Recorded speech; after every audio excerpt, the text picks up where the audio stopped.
Okay, so our topic for today is ectopic pregnancy. It is a gestation that implants outside the endometrial cavity. तो हमें पता होना चाहिए कि अगर इम्प्लांटेशन एंडोमेट्रियम के अलावा कहीं और पे हो रही है तो it will be regarded as ectopic pregnancy.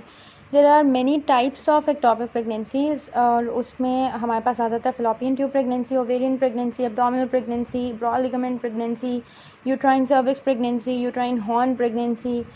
But the most common one is fallopian tube pregnancy. And it is the most common acute abdominal disease, accounts for 95% of ectopic pregnancies, and among which ampullary pregnancy is the most common, accounting for around 78%, and isthmus and fimbriae pregnancies are the secondly common, while interstitial pregnancy is relatively rare. Now we'll be talking about the causes of ectopic pregnancy. So the first one over here is tubal infection. तो सर्पेंजाइटिस या pelvic inflammatory disease जो हैं they make a person more prone to have ectopic pregnancy. Then there comes the history of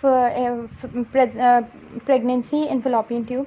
तो अगर if a person has had ectopic pregnancy once तो वो दोबारा भी हो सकती है. Then there comes if there is a history of surgery of fallopian tube.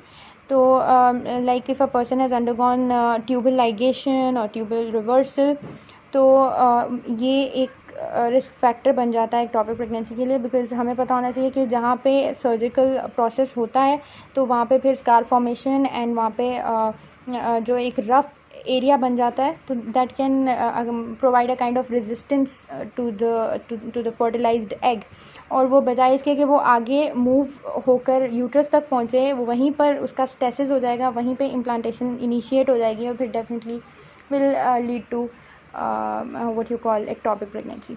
ठीक है, उसके बाद हम आते हैं अपने फोर्थ कॉज पे, विच इज़ के डिस्प्लेजिया और dysfunction of the fallopian tube, जो कि हो सकता है अगर फिलोपियन ट्यूब का मतलब स्कार हो गया है टिश्यू में, बिकॉज हमें पता है कि फिलोपियन ट्यूब्स में कुछ हेयर लाइक स्ट्रक्चर्स होते हैं जिनको हम सीलिया कहते हैं, and they are actually responsible for the movement and transportation of the fertilized egg to the endometrium of the uterus.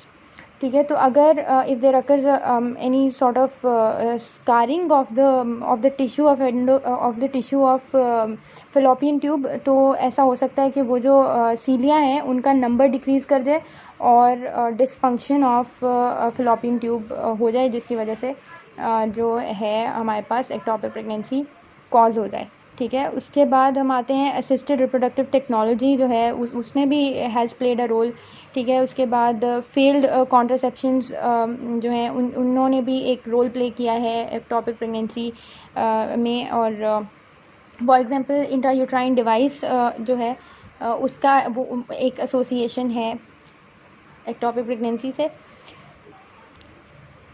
Just to let you know, जो dysfunction of fallopian tube है वो certain drugs की वजह से भी हो सकता है.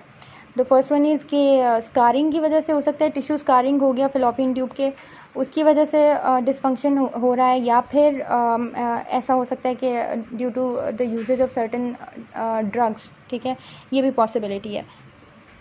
Now we will move on to the clinical manifestations.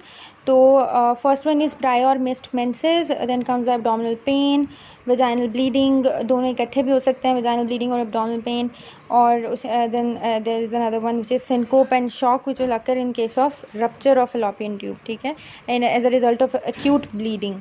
ठीक हो गया. बात करते हैं डायग्नोसिस की. तो डायग्नोसिस में बीटा HCG लेवल ब्लड में हम टेस्ट करते हैं, और अगर वो हाई आ जाए तो फिर हम उसको फर्दर टेस्ट करते हैं प्रेगनेंसी के लिए कि whether the pregnancy is normal और इज़ इट एक्टोपिक. तो and after that transvaginal ultrasonography is playing an important role in diagnosis. ठीक है, ट्रीटमेंट की बात कर लेते हैं. तो हमारे पास वी कैन यूज़ कीमोथेरेपी. अगर हम डायग्नोसिस बहुत अर्ली कर लेते हैं तो हम कीमोथेरेपी यूज़ कर सकते हैं. Methotrexate is a drug of choice, और there are certain indications for the usages of methotrexate.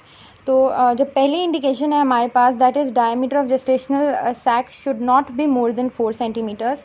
There should be no rupture of tubal pregnancies, and there should be no obvious bleeding, and the blood beta HCG level should be less than 2000, ठीक है, 2000 से कम होना चाहिए।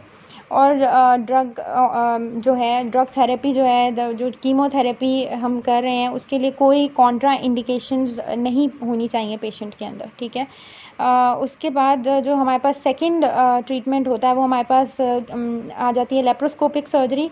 The other one is open surgery in case of tubal rupture. तो हम emergency में will perform open surgery अगर rupture हो जाता है, ओके। तो एक चीज़ जो कि इम्पॉर्टेंट है वो ये है कि after treatment HCG levels are monitor to ensure that the entire ectopic tissue has been removed.